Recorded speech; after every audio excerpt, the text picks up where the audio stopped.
first thing I want to talk about is the legendary, magnificent David Bowie passed away. Big fan, grew up on his music. I grew up in the 70s when all that shit, that techno crap was around. But, he was so diversified because he had, every once in a while, he would do the crazy stuff with the Iggy Pop, and then all of a sudden, he would come out and do an incredible tune. Yeah, he was definitely unique, to say the least. I think he's one of those first guys to come out and, kind of don some makeup and do the stuff. But, I mean, his genre of music, definitely he was diverse and dynamic, and he definitely left his mark on the music world, and a lot of great hits, and as I said, a lot of different styles, and again, we lost a good one for sure. And he was also an actor, and he was, I remember seeing a documentary about 5-6 years ago on him, and one of his many producers, one of his closest ally in the process of creating David Bowie music, would say they'd sit down and they'd play a chord, and then he would play the next predictable chord, which is common when you're doing pop. But now with David, Mr. Bowie would come in and put a chord that was completely obscure and never used, and that's why his music was so different. Were you a David Bowie fan at all, Billy, at any time in your life? No, I was, by the 70s, Frank, I was 30.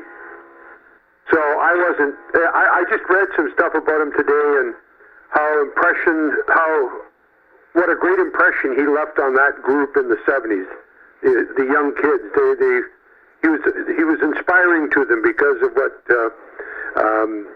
we were just talking about, the fact that he had different approaches to his music, he had different approaches to his appearance, and yet he could get down and be very level with his fans. And I wasn't one of his fans, but I was impressed by this one write-up that I was reading this morning about how much of an impression he made on that kid as a teenager. And I thought, well, you know what?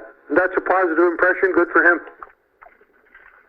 Well, it made a positive impression on the whole world. He sold over 100 million albums. I mean, he's iconic. And the cool thing about this man was that he kept reinventing himself. One minute he looked like something out of the Rocky Picture Horror Show. Another minute he looked like almost like a young Sinatra. In fact, I remember reading a long time ago that they were going to do a docudrama about Mr. Sinatra's life, and they picked David Bowie to play the young Sinatra or Frank Sinatra. And I think, if I read this correctly, our crap producers can find this out, that the family contested it because of some of the, for the time, David Bowie was not politically correct. He had come out in one interview and said that he was gay, came out in another interview and said he was bisexual, came out in another interview and said he had a fling with Mick Jagger. And I guess, that wasn't right for the times in those days.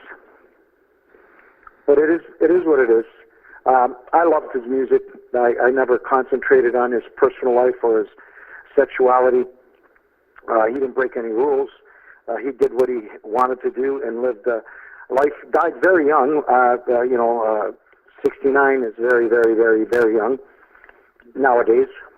And I will miss him. I love his music. And when I was a kid, one of his songs, I must have played it 150,000 times.